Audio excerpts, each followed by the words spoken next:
Hello दोस्तों, क्या हाल चाल। होप आप सब फिर से ठीक होंगे। जिस सो मैं ऑलरेडी 3 वीडियो ऑलरेडी डाल चुका हूँ। आप ज़रूर जाके देखिए और प्लीज़ मुझे सब्सक्राइब कीजिए और अपने दोस्तों के साथ शेयर कीजिए। वीडियो पहला वीडियो था are you doing a wrong puja. दूसरा 2 वीडियो फिर जो कंटिन्यूशन है पार्ट 1 एंड पार्ट 2 थे, the 16 way to do an effective puja. ये मेरा चौथा वीडियो है जो कि अगेन दिस टाइम आपने टाइटल से तो पढ़ी रहा होगा कि astrology and tantra, are they connected. क्या तंत्र और एस्ट्रोलॉजी का आपस में कोई कनेक्शन है या नहीं है। इंटरनेट में आप बहुत सारे वीडियो मिलेंगे आपको जो कि एस्ट्रोलॉजी से रिलेटेड हैं, और इंटरनेट में बहुत सारे ऐसे वीडियो भी हैं जो तंत्र से रिलेटेड हैं। बट आपको ऐसा वीडियो जो दोनों का कनेक्शन बताता है शायद ही, आई डोंट थिंक किसी ने अब तक डाला है, क्योंकि मैं तो बहुत फॉलो करता हूँ, मैंने कुछ देखा नहीं आज तक ऐसा। ठीक है, तो बिना कुछ देरी किए हुए लेट्स स्टार्ट आपका आज का वीडियो। सो जैसा कि जब भी आप कोई भी देवता की पूजा करते हैं, उपासना करते हैं या साधना करते हैं, तो आप को बेसिकली एस्ट्रोलॉजी देख लीजिए। मतलब पहले सो आपको एक ज्योतिष विज्ञान इज इम्पोर्टेंट। ज्योतिष तंत्र इज अ पार्ट, लाइक तंत्र का एक पार्ट ज्योतिष विज्ञान भी है, और यू कैन से ज्योतिष विज्ञान का एक पार्ट तंत्र भी। सो बेसिकली तंत्र ओरिजिनेट फ्रॉम अथर्ववेदा।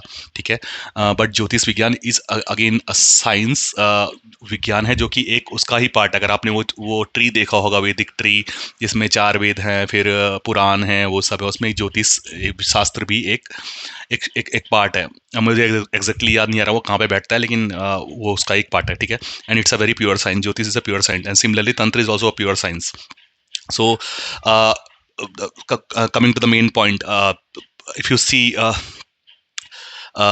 जब भी आप कुछ पूजा करते हैं तो आपको कुछ कुछ चीज़ें देखनी होती है। जैसे फॉर एग्जांपल, अगर जैसे अभी कोई आप मंत्र करते हैं किसी देवता का, तो इस वीडियो के अंत तक मैं आप प्लीज़ बने रहिएगा। मैं आपको बताऊंगा कि कौन कौन से देवता के लिए आपको कुछ देखने की ज़रूरत नहीं है, कौन कौन से देवता के और कौन कौन से मंत्रों के लिए आपको कुछ भी विचार करने की ज़रूरत नहीं है, और यू कैन मतलब आप डायरेक्टली उनका जप कर सकते हैं। लेकिन बहुत सारे मंत्र, जो जितने भी मैक्सिमम मंत्र, स्पेशली जो बीज मंत्र हैं जिसमें बीज लगा होता है, उन सब चीज़ों के लिए आपको बहुत कुछ देखना पड़ता है। Otherwise they can give you negative results as well, those mantras. And plus you need to find out. आप कोई भी मंत्र पढ़ के जपने मत लग जाइए, या कोई भी देवता को पकड़ के आप उसकी पूजा न करने लग जाइए। आप पहले देखिए, मतलब आपका और देवता के बीच कुछ कुछ कुछ सिमिलैरिटी भी है कि नहीं है। मतलब अब वो कैसे पता चलेगा, वो मैं आपको बताता हूँ। बहुत बहुत सिंपल है, ज़्यादा कुछ नहीं है। तो पहला होता है कुलाकुल चक्र। अभी आपको बस एक चीज़ बता दूं कि आपने सुना होगा 10 महाविद्याएं। 10 महाविद्याओं के लिए ये चक्र देखने की जरूरत नहीं होती, कुलाकुल चक्र। प्लस एक 18 सिद्ध विद्याएं होती है, जैसे महाभैरव, चंडेश्वर, शूलपाणी, बटुक भैरव, नरसिंह, राम, कृष्ण, गोपाल, मार्तंड भैरव, बेताल, गणपति, उच्चिष्ट गणपति, शमशान भैरवी, उन्मुखी, चंडिका, लक्ष्मी, महालक्ष्मी, सरस्वती आदि देवी देवताओं के लिए ये सब देखने, कुलाकुल चक्र देखने की जरूरत नहीं है। लेकिन फॉर रेस्ट ऑफ द मंत्र, फॉर रेस्ट ऑफ द देवतास, आपको एक कुलाकुल चक्र देखने के लिए बहुत बहुत ज़्यादा जरूरत है। कुलाकुल चक्र कैसे देखते हैं, बहुत सिंपल होता है। 5 तत्व होते हैं ये, और इसका मैं डिटेल एक्चुअली मैं अभी इस वीडियो में I am not going to the deeper details, but in future में एक छोटा छोटा, बिकॉज हर कुछ चक्र का कम से कम 3-4 मिनट लगेगा मुझे अगर बताने में, तो मैं एक वीडियो बता दूंगा कि कुलाकुल चक्र कैसे देखते हैं, राशि चक्र कैसे देखते हैं, अकड़म चक्र कैसे देखते हैं, वो सब। तो आपको क्या देखना होता है बेसिकली, इनफैक्ट जैसे मैं बोलता हूँ कि आपको कुछ कुछ चीज़ों के लिए देखने की जरूरत नहीं है, बल्कि कुछ कुछ जैसे 10 महाविद्याओं के लिए, but still what I can you can do. अब सपोज आप किसी महाविद्या का या काली माँ का या फिर तेरा माँ का या किसी का भी अगर आप मंत्र उच्चारण कर रहे हैं या किसी भी देवता का, तो प्लीज़ ये एक बार ये देख लीजिए। इसमें 5 तत्व होते हैं, तो हर मंत्र का तत्व होता है, लाइक वायु, अग्नि, भूमि, जल, आकाश। ठीक है, आ, और फिर इसमें क्या होता है कि आपके साधक का नाम का पहला अक्षर और देवता का नाम का पहला अक्षर अगर एक ही वर्ग में आता है, मतलब अगर साधक का नाम का अक्षर वायु में और देवता का नाम का अक्षर वायु में आता है, तो दिस इज वेरी गुड। मतलब ये सबसे अच्छी कंडीशन होती है और ये मंत्र सिद्ध होने का बहुत ज़्यादा चांसेस होता है इसमें। ठीक है, दूसरा, साधक का नाम का अक्षर और देवता का नाम का अक्षर अगर एक ऐसे वर्ग में आता है जो कि आपस में मित्र हैं, लेकिन फॉर एग्जाम्पल जल और भूमि मित्र हैं, अग्नि और वायु मित्र हैं, तो अगर ऐसे में आता है तो again it's a fruitful, it gives a fruitful result. ठीक है, लेकिन अगर शत्रु वर्ग में आता है तो ये बहुत नेगेटिव इफेक्ट भी दे सकता है। फॉर एग्जांपल, अगर साधक का वायु में आता है या फिर साधक का वायु में और देवता का भूमि में आता है वर्ग में। ठीक है, तो दिस इज जस्ट फॉर नाम का, व्हेन आई एम सेइंग वर्ग, ये नाम का पहला अक्षर है, नाम का। अगेन मैं डिटेल वीडियो बनाऊंगा, बट आपको जस्ट सबको अभी बता रहा हूँ। ठीक है, आकाश वर्ग के आकाश सभी वर्गों का मित्र है, तो आकाश वर्ग में अगर देवता का नाम या आपका नाम आता है किसी और का, तो आकाश का न्यूट्रल एलिमेंट है, आकाश किसी से दुश्मनी नहीं करता। जैसे, लेकिन जैसे जल और अग्नि आपस में दुश्मन है, तो इन दोनों में अगर पड़ता है तो it give a negative result. दूसरा आता है राशि चक्र। राशि चक्र कुला चक्र चक्र के बाद आता है। इसमें क्या होता है कि साधक की राशि और मंत्र की राशि चेक करनी चाहिए। अगर साधक की राशि मंत्र की राशि 4 8 12 में पड़ रही है, मतलब इस अगर आप काउंटिंग करेंगे और अगर काउंटिंग करके 4 8 12 में राशि पड़ रही है साधक से और मंत्र की राशि, ठीक है, साधक से और मंत्र की राशि अगर 4 8 12 में पड़ रही तो it's a harmful, but rest of the things are still benefit. मतलब जैसे अगर 2 6 10 में पड़ रही तो बहुत अच्छा है, 3 7 11 में पड़ रही है तो भी मंत्र अच्छा गेनफुल है, पुष्टिकर है या हितकर है। बट अगर 4 8 12 में पड़ रही तो it can be a harmful, may be it can give you मृत्युल्य कष्ट, ठीक है। तीसरा है नक्षत्र चक्र। इसमें अगेन मंत्र का नक्षत्र देखते हैं, साधक का नक्षत्र देखते हैं। मैं मंत्र का नक्षत्र कैसे देखते हैं, अगेन मंत्र के पहले अक्षर से, साधक का नक्षत्र देखते हैं साधक के पहले अक्षर से, नाम के पहले अक्षर से। अगर दोनों का नक्षत्र दोनों का नक्षत्र अगर सेम है ना, और अगर सेम नहीं है और मित्र है तो भी इज गुड, बट अगर शत्रु है तो अगेन इट्स अ डिफिकल्ट। जैसे अगेन मंत्र इसमें गण भी है, फॉर एग्जांपल मंत्र का गण और साधक का गण। तो जैसे मानव गण 3 गण होते हैं, आपको पता है, मानव गण, देवगण और राक्षस गण। तो अगर मानव गण के लिए मानव गण श्रेष्ठ है, मानव गण के लिए देवगण उत्तम है, मानव गण के लिए राक्षस गण। तो अगर सपोज मंत्र राक्षस गण में आ गया और साधक का मानव गण में आ गया तो they are not like I can say it's not a good condition, ठीक है। लेकिन अगर जैसे दोनों देवगण में आ गए, मंत्र भी आ गया देवगण में और आपका नाम भी देवगण में आ गया, मंत्र का नाम भी देवगण में, मंत्र का पहला अक्षर आपका अक्षर दोनों देवगण में आ गया तो इट इज गुड। सिमिलरली नक्षत्र से भी गिनना पड़ता है मंत्र के नक्षत्र को। अगर मंत्र का नक्षत्र जैसे सपोज 1 10 16 में आता है, क्योंकि 28 नक्षत्र होते हैं, तो अगर 1 10 16 में आता है तो अच्छा है, ठीक है। 8 17 26 में है तो मित्र है, 16 18 27 में तो परम मित्र है, ठीक है। अगर 7 16 25 में है तो वध है, ठीक है।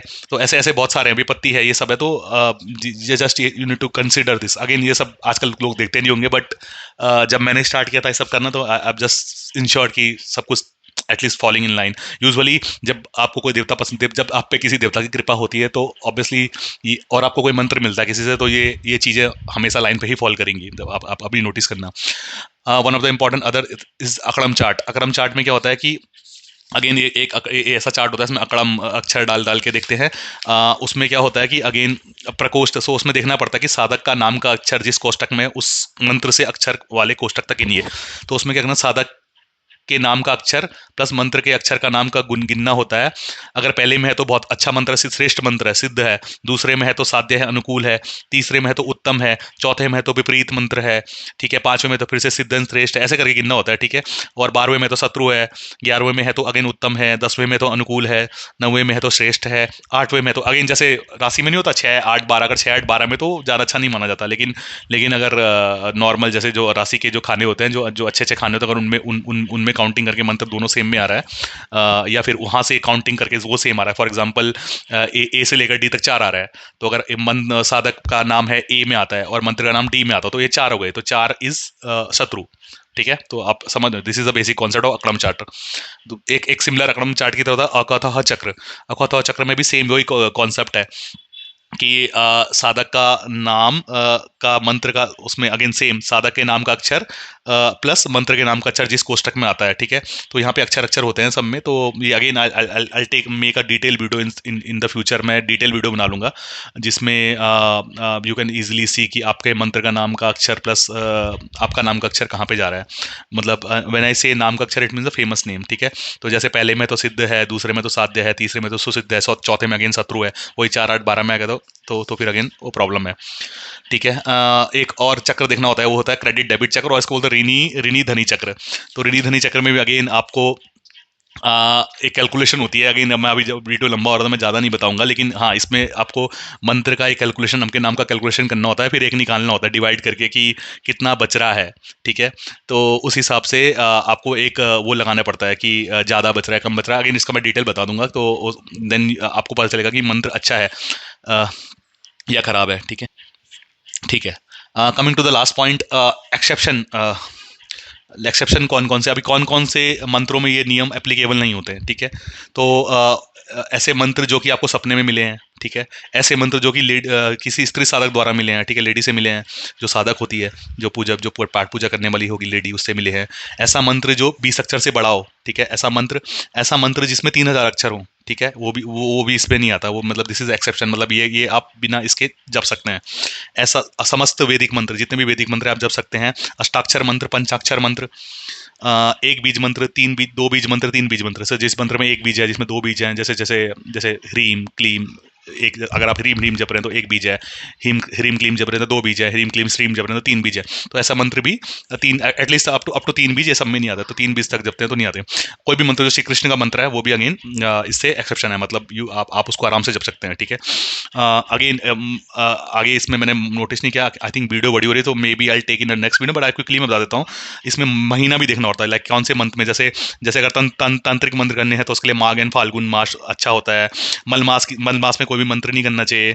मंत्र ग्रहण के लिए वैशाख, श्रावण, अश्विन, कार्तिक, माघ माघ एंड फाल्गुन मंत्र उत्तम है, ठीक है। यूजुअली शुक्ल पक्ष में सारे मंत्र करने चाहिए, कोई भी मंत्र कृष्ण पक्ष में नहीं करना। अगर कृष्ण पक्ष में करते हैं, सब लोग, कुछ लोग करते हैं काली माँ का या कृष्ण का मंत्र करते हैं, but that is more related to moksha, तो कृष्ण पक्ष में मोक्ष वाले मंत्र ज्यादा करने चाहिए। बट यूजुअली अच्छे जो भी मंत्र हैं, स्पेशली वैभव के लिए, धन के लिए, वो आपको शुक्ल पक्ष में ही स्टार्ट करने चाहिए, विच इज बेटर। अगेन उसमें भी ध्यान देना चाहिए कि कौन कौन सी तारीखों में करें। द्वितीय, तृतीया, पंचमी, सप्तमी, दशमी, एकादशी, तदाशी, पूर्णिमा को शुभ माना जाता है, ठीक है। चतुर्थी, नवमी, चतुर्दशी को मंत्र त्याज्य होता है, उस वक्त नहीं करना चाहिए आपको, ठीक है। फिर बीच बीच में कोई भी अच्छी अच्छी तिथि है वहाँ पे आप स्टार्ट कर सकते हैं। अगेन आजकल लोग धन से रिलेटेड बहुत कुछ करते हैं, तो लक्ष्मी जैसे के मंत्र या फिर ऐसे मंत्र आप इनमें, जैसे कार्तिक और फाल्गुन में बहुत अच्छे माने जाते हैं, इनका इनका जाप करना, ठीक है। अगेन वार में भी बहुत इंपॉर्टेंट है, शनि मंगल और रविवार के अलावा मतलब इन तीन, शनिवार रविवार मंगलवार को आप स्टार्ट ना करिए मंत्र जाप करना या किसी भी साधना प्रारंभ करना, बाकी आप बाकी दिन आप कर सकते हैं। फिर नक्षत्र का भी उसमें होता है, जैसे अश्वनी, रोहिणी, मांगशीर, पुनर्वसु, पुष्या, मघा, पूर्व फाल्गुनी, स्वाति, अनुराधा, मूल, पूर्वाषाढ़ा, उत्तराषाढ़ा, शतभिषा, पूर्व भाद्रपद, उत्तर भाद्रपद एवं रेवती, ये सभी नक्षत्र उपयुक्त हैं। योग भी होता है, प्रीति, आयुष्मान, सौभाग्य, शोभन, धृति, वृद्धि, सुकर्मा, साध्य, हर्षण, वर्यमान, शिव, सिद्धि, इंद्र योग उपयुक्त होते हैं। करण ऑल्सो बौ, बालव, कौलव, तेतिल, वाणिज्यकरण सफलतादायक है। लास्ट में एक लास्ट पॉइंट है इसमें, लग्न, वृष, सिंह, कन्या व मीन लग्न मंत्र साधना के लिए बहुत ज्यादा अच्छे होते हैं, उपयुक्त होते हैं। विष्णु मंत्र में मेष, वृश्चिक, सिंह और कुंभ लग्न में ले तो बहुत ही अच्छा रहता है, ठीक है। शक्ति मंत्रों में बेसिकली मिथुन, कन्या, धन व मीन लग्न शुभ रहता है, और शिव मंत्रों में मेष, कर्क, तुला और मकर लग्न बहुत ही अच्छा रहता है। तो दिस इज जस्ट आज के लिए इतना ही बहुत है। आई थिंक ये वीडियो बड़ा हो गया, बट दैट्स ओके। मिलता हूँ आपको जल्दी नेक्स्ट वीडियो में। धन्यवाद।